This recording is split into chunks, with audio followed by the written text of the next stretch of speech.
Bueno, y decíamos que lo que tenemos de los momentos previos es el testimonio que ayer en forma exclusiva lograba nuestro compañero Jorge de Dominici, donde la esposa de quien hoy está preso e imputado nos decía que habían presentado ya 15 denuncias con respecto a esta persona que está muerta. 15 denuncias, no tuvieron ninguna solución.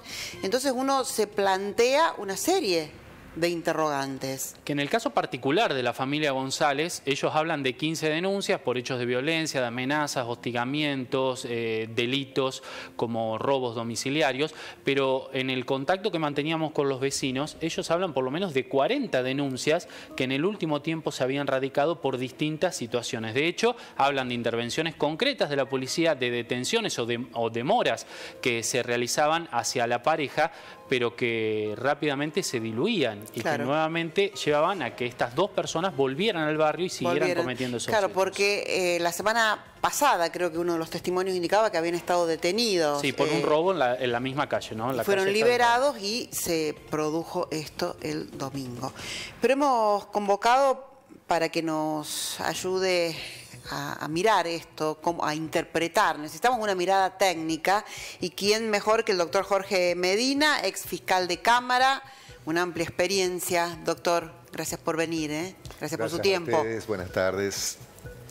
Doctor, y tenemos como varios interrogantes, ¿no? ¿Qué pasa esto? ¿Cómo se interpreta? Porque tenemos el registro que logró una cámara de seguridad ahí del sector, pero antes esta cantidad de denuncias, no sé si serán 15 de esta familia, del imputado, más 40 de los vecinos.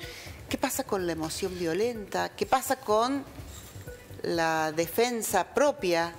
¿Hay un exceso en la defensa propia? ¿Cómo se enmarca esto? Vamos por partes.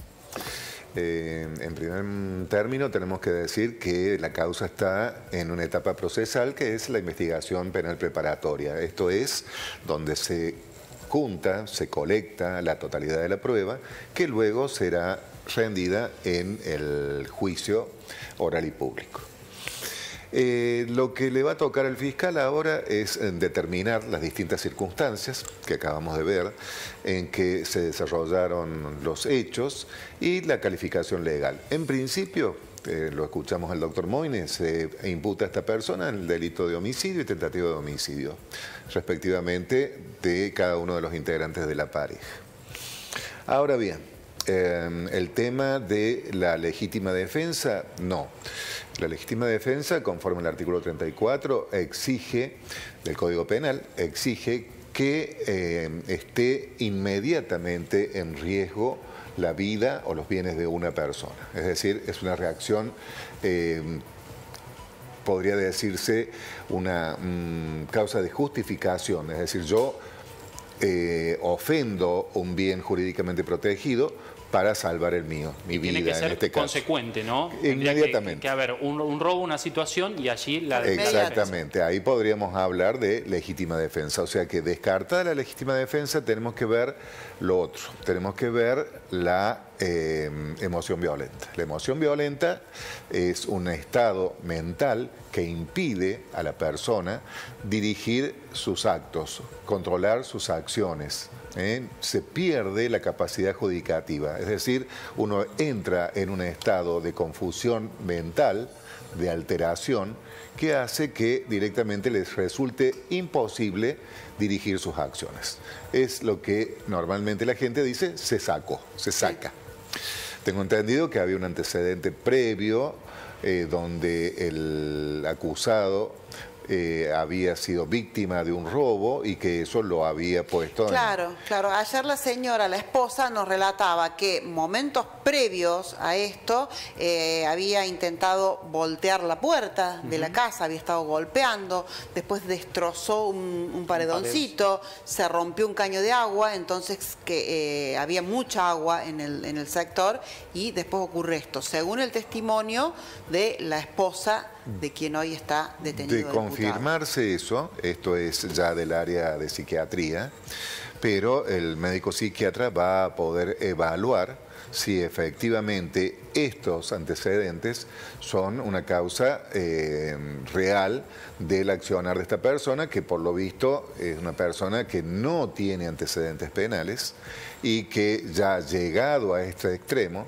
toma un elemento, un arma blanca, no es arma, un cuchillo de uso familiar, y con eso acomete a la pareja. Entonces, eso será materia, normalmente en esta primera etapa, si es harto evidente que fue un estado de emoción violenta, si el psiquiatra es determinante en eso, el propio fiscal puede pedir el sobreseimiento ante el juez de control. Ahora, esta otra situación que habla de una historicidad en el hecho, ¿no? De la cantidad de denuncias que aparentemente, lo decimos por el fiscal, dijo hay que corroborar si efectivamente las denuncias estaban por parte de la familia, pero además de los vecinos. ¿Pueden actuar como un atenuante ante esta situación? Todos son elementos a tener en cuenta, es decir, es un cúmulo de elementos que tienen que tenerse en cuenta a la hora de decidir la situación procesal de esta persona. ¿Sí? Ustedes deben recordar el caso de Mariela Galíndez, sí, en el que me tocó actuar. Sí. Y esta señora, luego de distintas vicisitudes procesales, terminó siendo absuelta por haber actuado en estado de emoción violenta. Había sufrido un robo, entre las cosas que le robaron estaban los audífonos de su pequeño hijo. Esta mujer tomó un auto, persiguió a quien había robado, lo atropella y lo mata. Y esta persona fue absuelta. O sea, de jurisprudencia en ese sentido, entiendo yo, hay mucho material. Por lo que estoy hablando, no conozco la causa como el doctor Moine, que es el fiscal. Sí. Lo veo desde el punto de vista técnico-jurídico. Los elementos que están presentando tanto el fiscal como por información de la prensa, indican a todas luces que se trataría de un estado de emoción violenta. Pero ahora viene lo que me preguntaban ustedes antes. ¿Qué pasa? ¿Cómo interviene la justicia en esta situación? La justicia normalmente interviene ya cuando los hechos han sido consumados.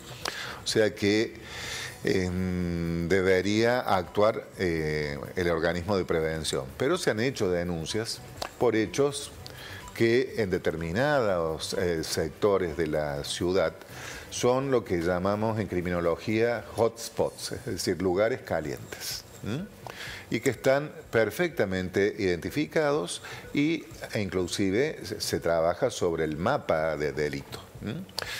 Normalmente las autoridades tienen el mapa de la ciudad de Río Cuarto y se identifica perfectamente dónde están estos sectores que son de gran problemática. Yo entiendo que el Estado le debe a la sociedad algo que es necesario y que aplicado en nuestros países ha tenido éxito, que es la justicia vecinal, es decir, la justicia por sectores, la justicia aquella donde yo voy, me presento ante la autoridad y es un juez el que me escucha y por distintos motivos, por ruidos, por cuestiones que tienen que ver con la convivencia cotidiana. Claro. Y un juez más próximo. Alguien bien próximo. Nosotros tenemos hoy en día lo que se llaman los ayudantes fiscales, pero tenemos 3 ayudantes fiscales, uno que está en el centro de la ciudad, otro que está en Banda Norte y otro que está en Barrio Alberdi. Claro. Y no alcanza. No alcanza. No alcanza porque, imagínense ustedes que Alberdi es una zona inmensa, es una zona que uno no puede controlar con una sola dependencia, sino que deberían haber distintos lugares donde un funcionario reciba estas quejas y actuar en consecuencia. Claro, porque acá uno piensa, dos familias que caen en desgracia, la de la persona que fue asesinada y yo no puedo dejar de pensar en el testimonio de la esposa de quien hoy está detenido, decir, yo no trabajo, él es el sostén de este hogar, tenemos una hija discapacitada. Es gravísimo. Es gravísimo porque estos elementos antisociales llevaron a eso. Claro, porque esta señora decía, hoy no sé qué le voy a dar de comer a mi hija. Es cierto. Y no quiero pensar lo que debe estar pasando la familia de quien fue asesinada.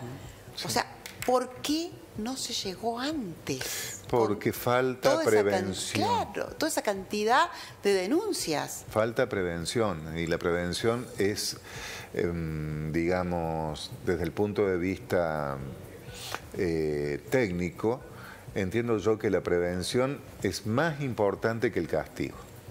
Hay cuestiones que son prevencionales, que tienen que ver con la salud pública, con la educación y con la seguridad.